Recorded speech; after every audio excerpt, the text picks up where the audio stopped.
जननी जन्मभूमि सर्वोदयी जगदीशी, जहाँ ऐसे वीर आदिवासी जिन्होंने देश की आज़ादी में अमूल्य योगदान दिया, वहाँ की माटी को चूम करके, वहाँ की माटी को कलश में लेकर के हमारे राम भैया, हमारे मुख्यमंत्री जी, हम सब लोग यहाँ से रवाना कर रहे हैं कि आने वाली देश की भविष्य की पीढ़ी को हम ये बताएं कि देश की आज़ादी में हमारे जनजातीय वीरों का क्या गौरवशाली इतिहास रहा है। आज उसका हम शुभारंभ करने जा रहे हैं। कांग्रेस क्या बोल रही है, कांग्रेस क्या नहीं बोल रही है, उससे मुझे कोई मतलब नहीं है।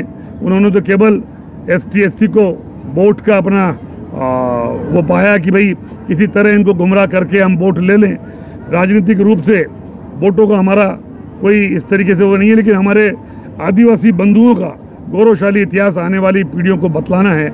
आज़ादी के 75वें अमृत महोत्सव में प्रधानमंत्री और हमारे मुख्यमंत्री जी ने और भाजपा ने तय किया है कि आने वाले समय में हम ऐसी अनेक यात्राएं निकालें, और चाहे बिरसा मुंडा की हो, चाहे शंकर शाह रघुनाथ शाह की हो, चाहे हमारे भीमा नायक की हो, चाहे मुंडे भाई की सिवनी की हो, अनेक लोग हैं जिनका इतिहास हम जनता के सामने लाना चाहते हैं। आपने कहा कि कोट पैंट टाई वालों ने आज़ादी नहीं दिलाई, तो किसकी तरफ इशारा है?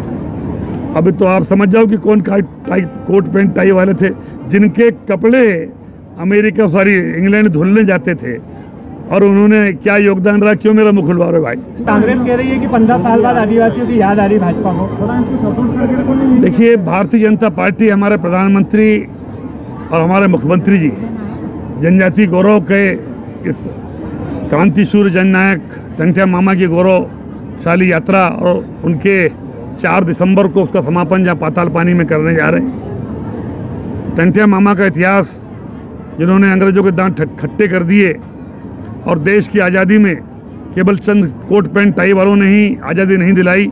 हजारों हजार लोग हैं जिनके मैं नाम अभी आपको गिनाए थे, उसमें टंट्या मामा भी एक हैं।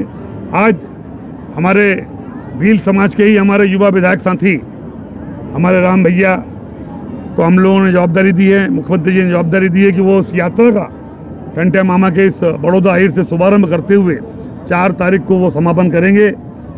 कलश यात्रा, जहाँ टंट्या मामा को फांसी दी गई थी, उस जबलपुर जेल की माटी, और जहाँ उनका जन्म हुआ था, जननी जन्मभूमि सर्वोदयी जगदीशी, जहाँ ऐसे वीर आदिवासी जिन्होंने देश की आज़ादी में अमूल्य योगदान दिया, वहाँ की माटी को चूम करके, वहाँ की माटी को कलश में लेकर के हमारे राम भैया, हमारे मुख्यमंत्री जी, हम सब लोग यहाँ से रवाना कर रहे हैं कि आने वाली देश की भविष्य की पीढ़ी को हम ये बताएं कि देश की आज़ादी में हमारे जनजातीय वीरों का क्या गौरवशाली इतिहास रहा है। आज उसका हम शुभारंभ करने जा रहे हैं। कांग्रेस क्या बोल रही है, कांग्रेस क्या नहीं बोल रही है, उससे मुझे कोई मतलब नहीं है।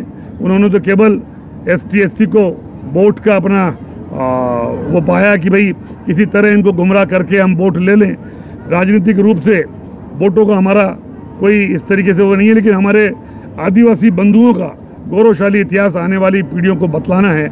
आज़ादी के 75वें अमृत महोत्सव में प्रधानमंत्री और हमारे मुख्यमंत्री जी ने और भाजपा ने तय किया है कि आने वाले समय में हम ऐसी अनेक यात्राएं निकालें, और चाहे बिरसा मुंडा की हो, चाहे शंकर शाह रघुनाथ शाह की हो, चाहे हमारे भीमा नायक की हो, चाहे मुंडे भाई की सिवनी की हो, अनेक लोग हैं जिनका इतिहास हम जनता के सामने लाना चाहते हैं। आपने कहा कि कोट पैंट टाई वालों ने आज़ादी नहीं दिलाई, तो किसकी तरफ इशारा है? अभी तो आप समझ जाओ कि कौन कोट पैंट टाई वाले थे, जिनके कपड़े अमेरिका इंग्लैंड धुलने जाते थे, और उन्होंने क्या योगदान रहा। क्यों मेरा मुख खुलवा रहे भाई?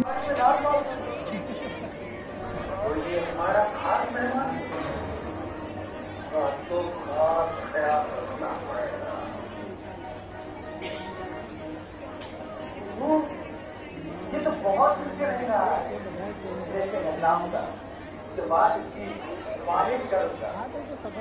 हाँ यार साहब, मालिक चाहिए, वो भी करता है।